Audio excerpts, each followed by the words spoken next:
Amis auditeurs, salam alaikum, marhaba bekoum, bienvenue sur Mizan TV, content de vous retrouver. Barda bismillah ar-Rahman ar-Rahim, wa salatu wa salam ala al-Habib al-Mustafa Sayyidina Muhammad. Nous allons aujourd'hui parler du calendrier islamique, puisqu'en fait, ce calendrier, il n'est pas linéaire.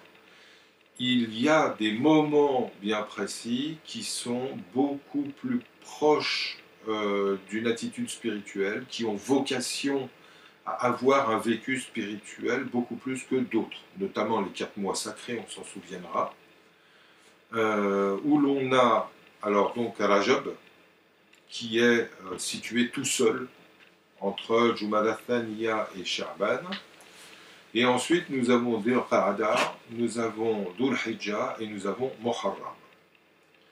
Évidemment, les mois sacrés ont une bénédiction particulière, mais pas seulement. Et pour cela, je voudrais en particulier parler d'une série de mois, bon, Rajab qui est sacré, dans lequel se trouve le moment du voyage nocturne, 27 du mois de Rajab, l'Isra wal-Mi'raj. Le mois de Sha'ban et Ramadan, qui ne sont pas des mois sacrés, et qui pourtant vont contenir des événements majeurs, dans lesquels la spiritualité est nécessairement mise en avant. On sait que Sha'ban est un mois dans lequel le prophète jeûnait beaucoup en préparation de Ramadan. C'est également un mois qui a une nuit bénie, qui est un peu le pendant de la Laylat al-Qadr du Ramadan, qui est la Nisfu Sha'ban, Laylat Nisfu Sha'ban, que dans le monde entier les musulmans fêtent depuis la nuit des temps.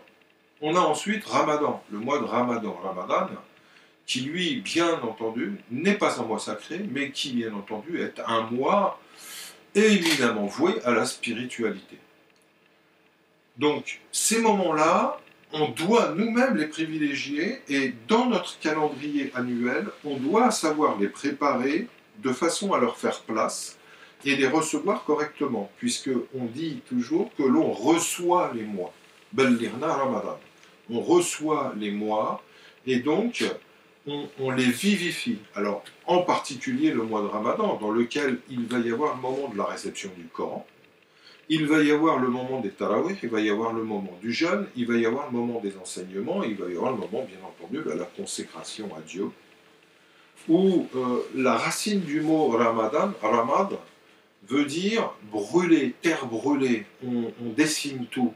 Et en fait, qu'est-ce qu'on doit décimer? On doit décimer tous nos appétits, toutes nos illusions, tous nos excès, toute notre insouciance des mois précédents pour se consacrer sur Dieu.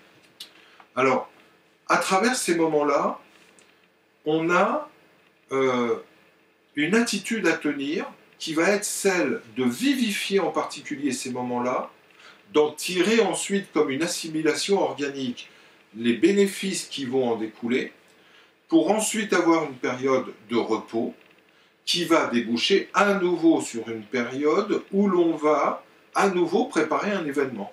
Et c'est pour ça que 2 mois après le Ramadan, par exemple, on va avoir le mois sacré de Dhul Hijjah, qui est le mois du pèlerinage, et qui est donc là aussi un moment exceptionnel de vivification et de consécration à Dieu, pèlerinage qui lui aussi se prépare soit par le voyage lui-même, ou se prépare par rapport à l'attitude où en terre sainte, terre sacrée, on va se vouer complètement à Dieu. La notion de l'ihram lors du pèlerinage indique toute la nature du rite qui va avoir lieu.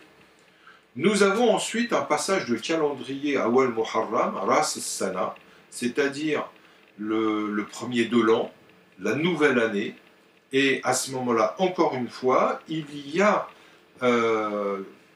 des festivités qui vont permettre de fêter ce passage qui, je le rappelle, a été institué par le calife Omar ibn al-Khattab. On a ensuite une période de vacuité, puisque après Muharram, les mois sacrés étant finis, on a Safar, etc., et on va arriver à Rabi' al-Awwal, qui est le mois de la naissance du prophète, sallallahu alayhi wa sallam. Or, à nouveau, on sait que ce mois a été, dans le monde musulman, de façon générale, fêté pour marquer justement l'arrivée en ce monde du Verbe divin et donc le fondateur de l'islam qui a tracé cette voie qui, pour nous aujourd'hui musulmans, nous permet d'aller à Dieu directement. Merci beaucoup de nous avoir suivis, au plaisir de vous retrouver, au revoir. Salam alaikum.